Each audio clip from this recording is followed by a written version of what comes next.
여러분, 특별 새벽기도 마지막 날에 오신 여러분들을 예수님의 이름으로 환영하고 축복합니다. 온전히 하나님의 주신 은혜와 사랑과 능력 안에서 우리 모두가 승리하기를 예수님의 이름으로 간절히 축복합니다. 우리 옆 사람과 함께 인사하도록 하겠습니다. 수고하셨습니다. 수고하셨습니다. 네, 여러분, 우리의 기도가 이 시간에는 끝이지만요, 우리의 기도는 신년 특별 새벽기도는 끝나지만 우리의 기도의 시간은 아직도 영원한 줄 믿습니다. 그래서 여러분, 오늘 기도하시고 또 나아갈 때 특별히 하늘 문이 열려지는 놀라운 역사가 일어나기를 간절히 축복합니다. 끝에 여러분, 제가 여러분들 위해서 같이 기도하도록 하겠습니다. 여러분, 그리스도인들에게 있어서 영적 전쟁은 불가피한데요, 그리고 영적 전쟁은 눈에 보이지 않는 존재들과 싸우는 것이기에 무척이나 어렵고 힘듭니다. 또한 우리가 이 땅에서 사는 그리스도인으로 사는 동안에는 영적 전쟁이 끊임없이 있는데 절대로 휴전도 없고 종전도 없다라는 사실이죠. 이런 것들을 생각하면 절망이지만 그러나 우리는 절대로 절망하지 않습니다. 도리어 어떻게 하냐면요, 기뻐하고 즐거워하며 행복해진다라는 것입니다. 왜냐하면 우리에게 있어서 영적 전쟁은 오직 승리만이 있기 때문이죠. 하나님은 오직 승리의 하나님이시며 또한 예수님께서 십자가로 말미암아 사망의 권세를 이기셨고 마귀를 멸하셨기 때문에 우리에게 승리는 당연한 결과입니다. 여러분, 사도 요한은 요한일서 5장 4절에 분명하게 말씀하시는데요, 무릇 하나님께로부터 난 자마다 세상을 이기느니라. 세상을 이기는 승리는 이것이니 우리의 믿음이니라. 여러분, 믿음이 있는 자는 결코 지지 않습니다. 지는 것처럼 보이고 패배하는 것처럼 보이지만 결국 승리자는 오직 믿음을 가진 하나님께로부터 난 자들만 있는 줄 믿습니다. 여러분, 그런데 하나님의 승리를 허락하여 주시는데 그 승리가 흔히 말하는 신승, 어렵게 이기는 것일까요? 정말 숨이 깔딱깔딱 할 만큼 내 모든 것을 다 지쳐서 어렵게 승리하는 것일까요? 여러분, 그렇지 않다라는 사실을 우리가 알 수 있는데요, 로마서 8장 37절의 말씀을 보시면 그러나 이 모든 일에 우리를 사랑하시는 이로 말미암아 우리가 넉넉히 이기느니라. 여러분, 우리가 넉넉히 이긴다라고 말씀하고 계시다라는 것이죠. 다시 말해서 우리의 승리는 신승을 하는 것이 아니라 넉넉하게 이긴다라는 겁니다. 넉넉하게. 물론 여러분, 우리의 자체의 힘과 지혜와 권세로 절대로 이길 수 없습니다. 우리가 하는 것은요, 오직 하나님께서 우리에게 하신 일과 예수 그리스도의 생명의 복음을 믿고 신뢰하면 주님이 우리를 이기게 하신다라는 거예요. 그것도 어떻게 해요? 넉넉하게 해요. 여러분, 저는 이 말씀을 생각하면 어떤 말씀이 가장 많이 떠오르요? 여러분, 진짜 저랑 같이 하면서 많이 듣던 말씀이지만요, 시편 23편의 말씀을 보면 원수들 앞에서 상을 베풀어 주신다라는 거예요. 저는 이걸 생각하면요, 너무 통쾌해요. 너무 즐거워요. 여러분, 생각해 보십시오. 나를 죽이려고 하는 그 원수들 앞에서 주님이 상을 베풀어 주시는데 그 상은 뭐냐면 잔치상이라는 거예요. 여러분, 그 잔치상에 원수와 함께 겸하여 앉을 수 없습니다. 누구만 그 잔치상에 앉으냐면요, 오직 하나님께로부터 부름받은 자, 주님의 선한 목자로 모셔드리는 자만이 그 잔치상에 앉아서요, 그 원수는 우리가 맛있게 먹는 것을 보고만 있게 된다라는 거예요. 그럼 어떤 것이냐면요, 원수들의 입에서는 고백하는데 나는 패배했고 너는 승리하였구나, 그렇게 고백하게 하신다라는 거예요. 그러니까 여러분, 우리의 승리는요, 그냥 김치 한 조각이 먹는 그 앞에 원수들 앞에서 김치 한 조각이, 여러분, 참기름 간장, 물론 저는 그게 제일 맛있는데 여러분, 그걸 먹고 있는 그런 신승이 아니에요. 정말 여러분, 우리가 생각하는, 제가 가본 가장 큰 뷔페는 어디냐면요, 조선 호텔 뷔페. 거기에서 먹는 그 뷔페처럼요, 아주 맛있게 먹는 거예요. 그래서 여러분, 우리에게 승리는요, 크나큰 승리입니다. 그러니까 여러분, 절대로 우리의 승리를 의심하지 않는 자가 되기를 간절히 축복합니다. 그렇다면 여러분, 우리의 그 믿음을 보시고 하나님께서 우리를 승리하게 하시는데요, 그렇다면 믿음을 유지하며, 아니 더 나아가 이 믿음을 더욱더 성장하게 되는 일들은 어떤 것일까요? 무엇이 우리의 믿음을 성장하게 하실까? 그건 뭐냐면 여러분, 전날에 말씀드렸다시피 오직 두 가지입니다. 그건 말씀과 기도라는 것이죠. 여러분 로마서 10장 17절의 말씀을 보시면 그러므로 믿음은 들음에서 나며 들음은 그리스도의 말씀으로 말미암느니라. 분명하게 말씀하고 있어요.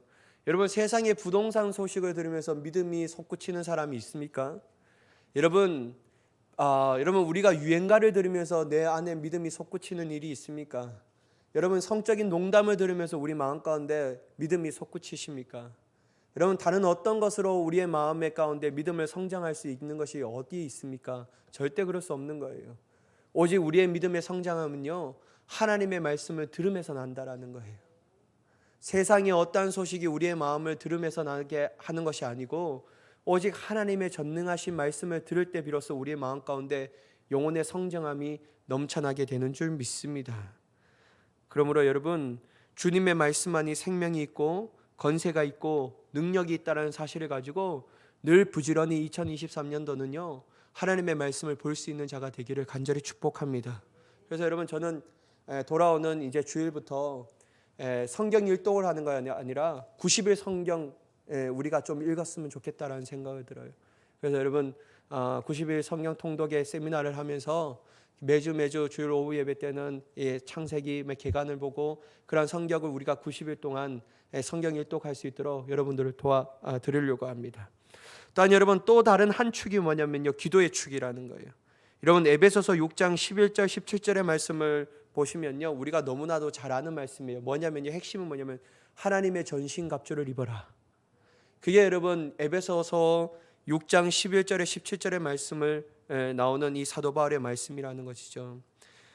여러분 사도 바울은 그리스도인들이 영적 전쟁을 수행함에 있어 또한 그 전쟁에서 승리함을 얻기 위해서는 반드시 해야 할 것이 있는데 전신갑주를 입어야 된다라는 거예요. 우리 친구들은 전신갑주 하면 잘 모르는데 고대 시대 때 로마 시대 때 전쟁을 하기 위해서 이러한 갑옷들과 이런 것들을 입어야 한다라는 것이죠. 여러분 근데 그래서 어떤 것을 해야 되냐면요 진리의 허리띠를 띠고 의의 호신경을 붙이고 평안의 복음이 준비한 것을 신을 신고 믿음의 방패를 들고 구원의 투구를 쓰고 성령의 검으로 무장해야 한다라고 사도 바울은 얘기하고 있습니다. 저는 예전에요 이 전신갑주만 입으면 끝났다라고 생각했어요. 하나님의 전신갑주를 입어야지 그러면 이 전신갑주를 입은 순간에 우리는 반드시 승리한다라고 생각했는데요. 근데 여러분 사도 바울이 중요한 핵심에 대해서 하나 더 얘기합니다. 너희가 전신갑주를 입었다고 해서 다 승리하는 것은 아니라는 거예요. 사도 바울은 하나님의 전신갑주에 대해서 입으라고 말씀하고 난 바로 끝내는 것이 아니라 그 뒤에 18절의 말씀을 하는 거예요. 그게 뭐냐면요 제가 봉독하겠습니다. 모든 기도와 간구를 하되 성령 안에서 기도하고 이를 위하여 깨어 구하기를 항상 힘쓰며 여러 성도들을 위하여 구하라라는 거예요. 여러분 이 말씀을 보면요 18절에 사도 바울이 반복하면서 쓰는 단어가 있어요. 아니 직접적으로 하는 단어도 있고 간접적으로 하는데 총체적으로 어떤 것을 나타내면요 기도의 단어를 쓰고 있다라는 거예요. 여러분 기도하라, 간구하라, 깨어 구하기를 위하여 구하라. 총 여러분 5번이나 기도에 대해서 18절에 이 안에서만 유독스럽게 더욱더 강조하고 있다라는 것이죠.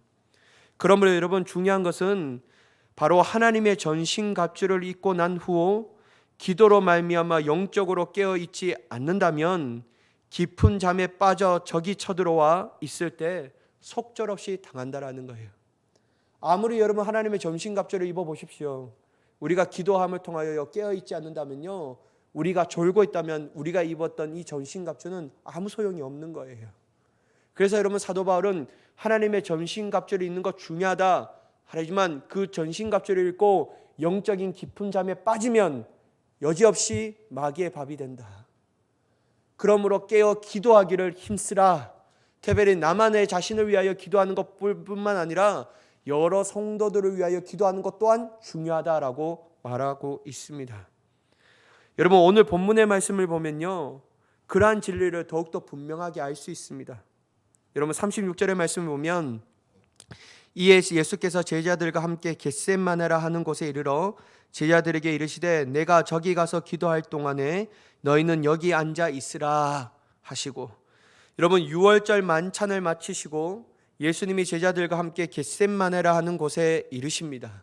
겟셋마네라는 감난산에 위치한 장소로서 히브리어는 기름틀이라는 이름을 가지고 있습니다. 아마 근처에 올리브 가수원이 있었던 것 같습니다. 여러분, 가룟 유다가 군인들을 데리고 손쉽게 찾아온 것을 보면요, 아마도 예수님과 함께 자주 왔던 곳이라고 추측될 수 있다는 것이죠. 여기서 예수님이 무엇을 하실까? 소풍 온 게 아니고요, 기도하러 자주 오셨다라는 거예요. 어김없이 예수님은 기도하러 겟셋마네 동산에 또 올라오셨습니다. 그러면서 예수님은 제자들에게 저기 가서 기도할 동안에 너희는 여기 앉아 있으라 하고 하시고요, 그리고 예수님은 3명을 데리고 더 올라가셔요. 그게 누구냐면 베드로와 세베대 두 아들을 데리고 가신다라는 것이죠. 그런데 여러분, 이상한 것은 기도하시려고 하는 예수님의 모습이 전과는 좀 다르다라는 거예요. 여러분, 37절과 38절의 말씀을 보도록 하겠습니다. 제가 봉독하겠습니다. 베드로와 세베대 두 아들을 데리고 가실새 고민하고 슬퍼하사 이에 말씀하시되 내 마음이 매우 고민하여 죽게 되었으니 너희는 여기 머물러 나와 함께 깨어 있으라 하시고, 여러분, 기도하러 가신 예수님의 모습은 매우 고민하고 슬퍼하셨다라는 것이죠. 하나님과 대화하러 가는 그 기도의 시간이 즐거워야 하고 행복해야 하는데, 예수님의 역사하심을 바라보며 소망을 품을 수 있기 때문에 정말 말할 수 없는 즐거움을 누려야 하는데, 반면에 예수님께서는 그렇지 아니하고 고민하고 슬퍼하셨다라는 거예요. 그러면서 예수님께서는 베드로와 세베대 두 아들에게 뭐라고 얘기하시냐면요, 내 마음이 고민하여 죽게 되었으니 라고 말하면서 예수님은 너희는 나를 위해서 기도하라 라고 말해요. 깨어 있으라 라고 말해요. 이 깨어 있다라는 것은 기도하라고 말하는 것이거든요. 그렇다면 여러분, 예수님은 왜 이 기도의 즐거운 시간에 고민하고 죽게 되었으니 라고 말씀하셨을까요? 왜냐하면 예수님은 곧 십자가를 지셔야만 했다라는 거예요. 왜냐하면 여러분, 십자가는 영광스러운 것은 물론 영광스러운 것이죠. 그럼에도 불구하고 십자가는 너무나도 가혹한 사형의 틀이었습니다. 고통스러운 것이었어요. 로마 시대 때 십자가는요, 저주의 상징이었습니다. 그러니까 여러분, 예수님이 하나님의 아들이심에도 불구하고 완전한 육체를 가지고 있기 때문에 자기가 이 십자가를 지는 것은 말할 수 없는 고통이었다라는 거예요. 십자가는 너무나도 잔인하였으므로 예수님 또한 이 십자가 앞에서 너무나도 고민이 되었다라는 거예요.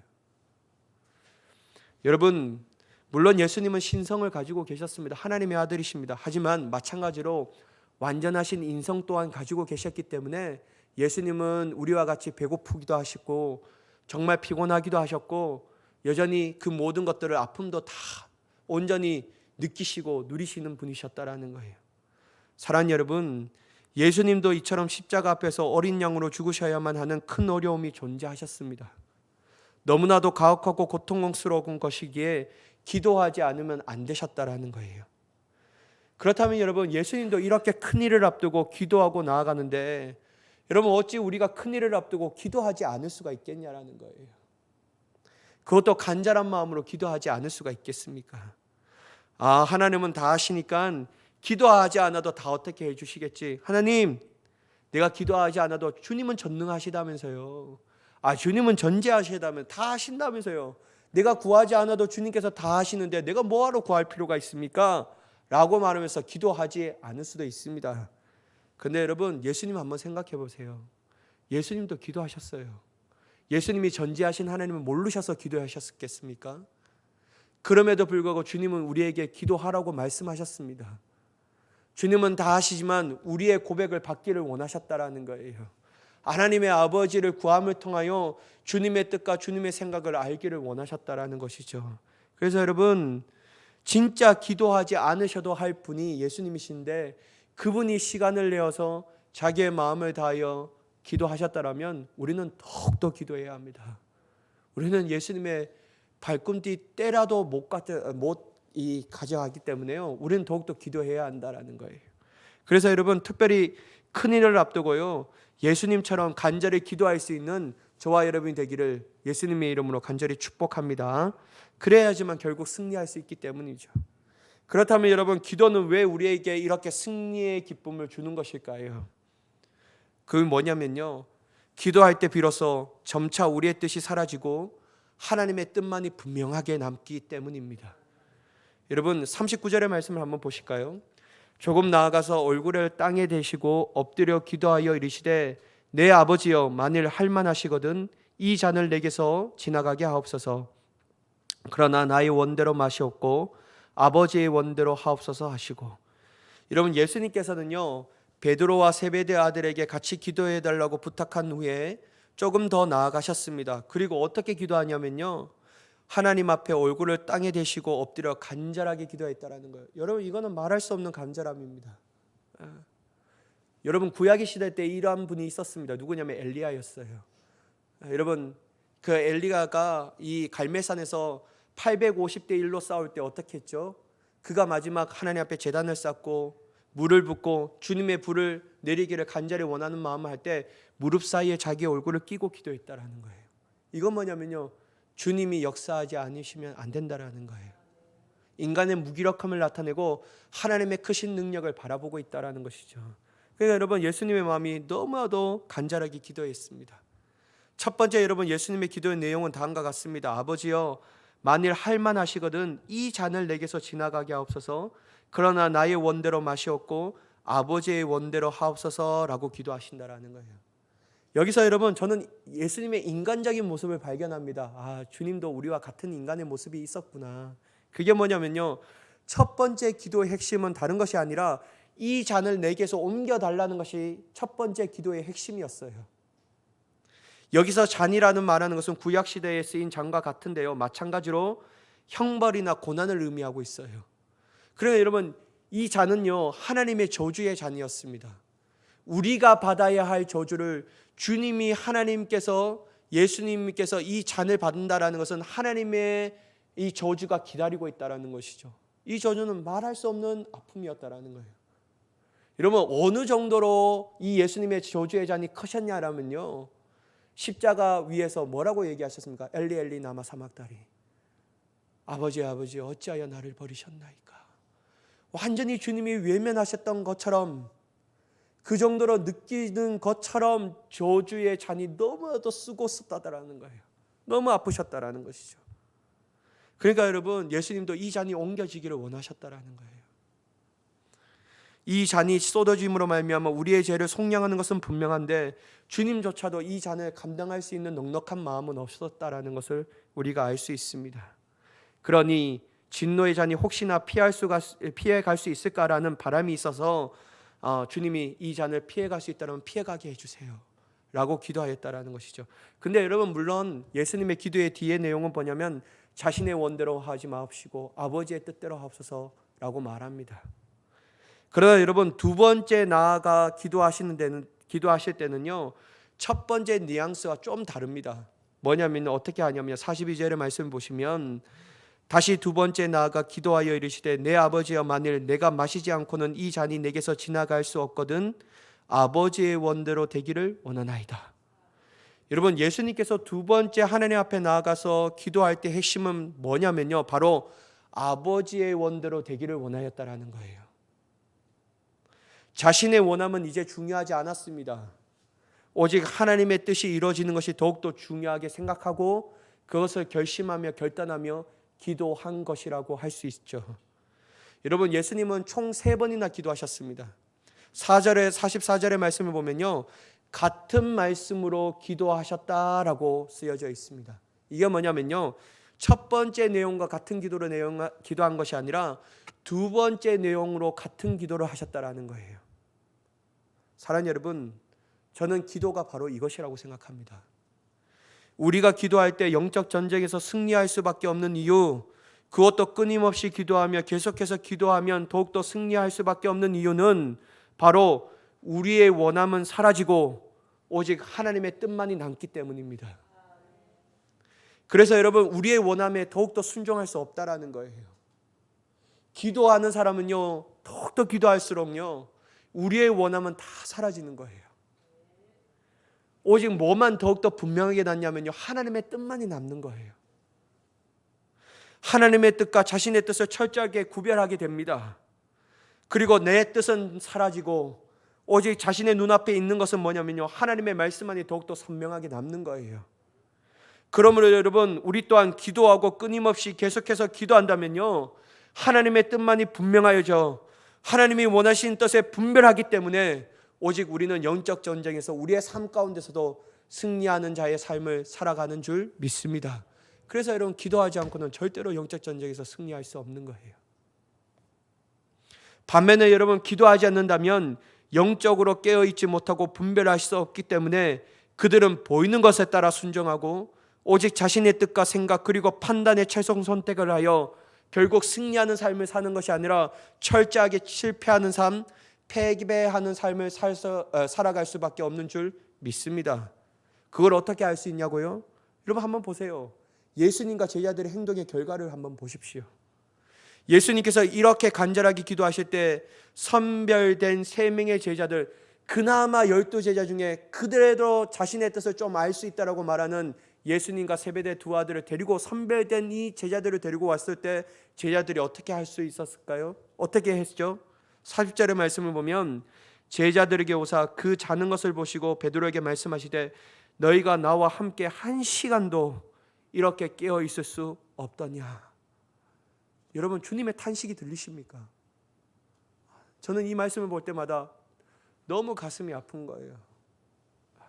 주님은 죽게 되었사온데 그토록 사랑받았던 이 베드로도 깨어 1시간도 기도하지 못하는 거예요. 그렇게 기도해달라고 얘기했는데요. 여러분, 물론 그들은 깨어 기도하는 것이 아니라 육신의 피곤함으로 인하여 졸고 있었습니다. 근데 여러분, 그들의 모습을 보시고 41절에 뭐라고 분명하게 말씀하시냐면요, 시험에 들지 않게 깨어 기도하라 라고 말씀하십니다. 여러분, 예수님께서는 분명하게 알고 계셨기 때문에 그렇게 말씀하실 수밖에 없다라는 것이죠. 사랑하는 여러분, 시험을 이길 수 있는 능력은요, 다른 어떤 게 아니에요. 깨어 기도하는 거예요. 그거밖에 답이 없어요. 마귀의 유혹과 사단의 시험을 이길 수 있으며, 또한 여러분, 마귀 사단 이것도 큰 시험인데요, 큰 적인데요. 저는요 21세기에 살아가고 있는 우리 자신에게 있어서 가장 큰 적이 무엇이라고 했냐면요, 내 자신입니다. 내 자신이에요. 마귀보다 큰 적이 뭐냐면 내 자신이에요. 아주 목이 곧은 백성, 하나님 앞에 굴복되지 않는 나, 여전히 내 존재만, 내 자존심만 세워졌던 나, 이게 무너지지 않았다라는 거예요. 그래서 여러분, 큰 적이 누구냐면 제 자신이라는 것이죠. 여러분, 우리의 큰 적, 이 자신을 이길 수 있는 힘도 깨어 하나님 앞에 기도할 때 우리의 자신이 하나님 앞에 굴복됨을 경험하게 되는 줄 믿습니다. 왜냐하면요, 하나님의 뜻만이 남기 때문에, 하나님의 능력을 소유하기 때문에, 이 능력은 자기 자신을 이겨 오직 하나님의 뜻에만 순종하게 하기 때문에 우리는 기도함을 통하여 하나님의 승리를 경험하게 되는 줄 믿습니다. 우리는 바쁜 삶, 치열한 삶의 가운데 기도하는 시간을 내고 끊임없이 기도하고 기도의 자리를 지키는 것이 무척이나 어렵다는 걸 잘 알고 있어요. 여러분, 어떤 사람이 기도가 쉽다고 얘기할 수가 있겠습니까? 저에게도 기도 어렵습니다. 여러분, 여기 앞에 있으면요, 여러분 다 가고 나시면요, 7시 5분 되면 저도 빨리 집에 가고 싶을 때가 있어요. 힘들어서요. 너무 졸리니까요. 피곤해요. 여러분, 저는 우리 이렇게 하면서요, 막 새벽 기도 때는 막 더 특별 새벽 기도는 더 일찍 일어나니까요, 너무 피곤한 거예요. 근데 여러분, 저는 요번에 특별 새벽 기도 하면서요, 너무 가슴에 위로를 많이 받았습니다. 왜냐면요, 우리 첫째 딸내미가 저에게 얘기하더라고요. 아빠의 힘듦을 알았다고. 자기는 이 며칠 일어나는 것도 이렇게 힘드는데 아빠는 이렇게 매일매일 이렇게 일어나니까 얼마나 힘들겠냐고. 그래서요, 너무 위로가 돼요. 이거 하나님의 위로보다 더 크더라고요. 제가 너무 좋았어요. 이 내 마음에 이 힘듦을 하는 우리 딸내미가 있어서 내가 더욱더 힘을 내야 되겠구나. 하나님 감사해요 하면서 얘기했어요. 여러분, 기도는 쉽지 않습니다. 기도하는 것은 결코 쉽지 않다라는 거예요. 그렇다면 여러분, 주님은 이러이러하니 기도 적당히 하고 상황과 환경에 따라 기도하고 안 해도 된다라는 면피용으로 마음은 원이로되 육신은 약하도다 이렇게 얘기하셨을까요? 여러분 절대로 그렇게 한 게 아니에요. 예수님께서는 물론 우리의 약한 육신은 때문에 어렵지만 그럼에도 불구하고 뭐라고 얘기하시냐면요, 깨어 기도하라는 거예요. 41절에 시험에 들지 않게 깨어 기도하라. 마음에는 원이로되 육신이 약하도다 하시고, 왜냐하면 깨어 기도하는 사람과 졸고 기도하지 않는 사람은 분명한 차이가 있기 때문에 깨어 기도하라는 거예요. 깨어 기도하신 예수님은 어떻게 되었죠, 여러분? 결국 하나님의 잔을 기꺼이 받습니다. 십자가의 가혹성과 잔혹성을 알고 있었지만 그 길이 하나님의 뜻이기에 예수님은 침묵하면서 묵묵하게 그 길을 걸어가십니다. 사람들의 조롱에 일일이 반응하지 않습니다. 침을 뱉고 자신의 뺨을 손으로 때리지만 그럼에도 불구하고 하나님의 뜻이 분명하기 때문에 그는 결국 자신을 복종시킵니다. 여러분, 예수님께서 십자가에 달려있을 때요, 결국 그것으로 조롱이 끝났나? 아니에요. 마귀는 끈질깁니다. 여러분, 너가 하나님의 아들이거든 네가 이 십자가 위에서 내려오라. 여러분, 예수님은 그 당시에 십자가에서 내려올 수 있었습니다. 하나님의 아들이시리께요 한마디만 하면 그 십자가를 해서 당장 내려와서 그렇게 조롱하는 사람들 다 죽일 수 있다라는 거예요. 근데 여러분, 예수님은 그렇게 하지 않으셨어요. 왜냐하면요, 하나님의 뜻이 분명했기 때문에.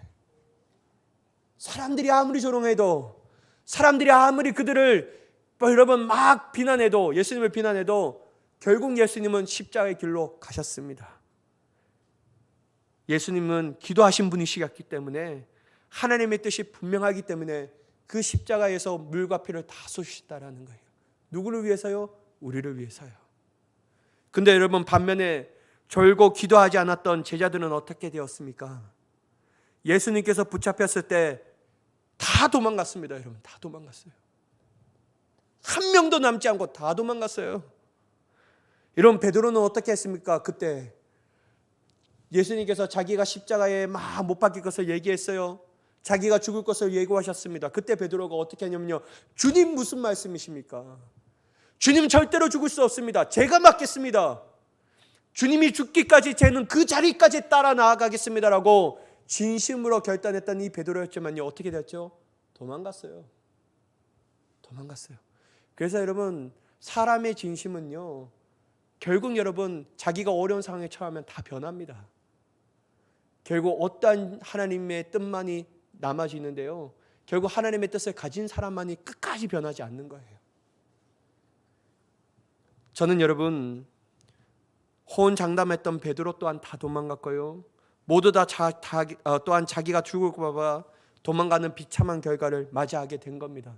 사랑하는 여러분, 그래서 여러분, 우리는 더욱더 기도해야 합니다. 기도하지 않으면요, 우리 또한요 다 도망가는 자들이 된다라는 거예요. 영적 전쟁에서 승리하려면요, 기도하지 않고는 절대로 승리할 수 없다라는 거예요. 우리 삶 가운데 온전하신 하나님의 뜻만이 남기 위해서, 오직 그 뜻에만 순종하기 위해서라면, 그것도 끝까지 주님의 뜻에 순종하기 위해서는요, 결국 우리가 해야 할 것은 기도예요. 기도하지 않고서는 절대로 승리할 수 없는 거예요. 기도하지 않고서는 절대로 끝까지 하나님의 말씀 가운데 순종할 수 없습니다. 기도할 때 비로소 우리는 더 이상 헷갈리지 않습니다. 하나님의 뜻 가운데 방황하지 않는 거예요. 오직 하나님의 뜻을 이루어 놀라운 승리의 기쁨을 맛보게 되는 줄 믿습니다. 저는 여러분 바랍니다. 진짜 바라요. 2023년도는요, 끝까지 하나님의 뜻에 순종하는 자가 되기를 원합니다. 도망가는 인생이 되는 것이 아니라 하나님의 뜻에 순종하는 자. 어떻게 해요? 끝까지 주님처럼 기도함을 통하여, 어려움이 오고 심지어 목숨의 위협이 오더라도 기도함을 통하여 하나님의 뜻이 분명해지니까, 내 삶의 안락함을 위하여 영적인 게으름에 빠지는 것이 아니라 하나님의 뜻이 분명하니까, 그것에 승리가 있고 그것에 생명이 있고 그것에 하나님의 놀라운 복이 있으니까 끝까지 기도함을 통하여 하나님의 놀라운 복을 받는 저와 여러분이 되기를 예수님의 이름으로 간절히 축원합니다. 기도하겠습니다. 사랑의 하나님, 오직 하나님의 말씀 가운데 세워지기를 간절히 소망합니다. 주님의 뜻 가운데 온전히 세워져서 하나님의 영광을 이룰 수 있는 자가 되게 하여 주셨고, 하나님의 뜻 가운데 온전히 세워져 주님의 승리를 맛볼 수 있는 자가 되게 하여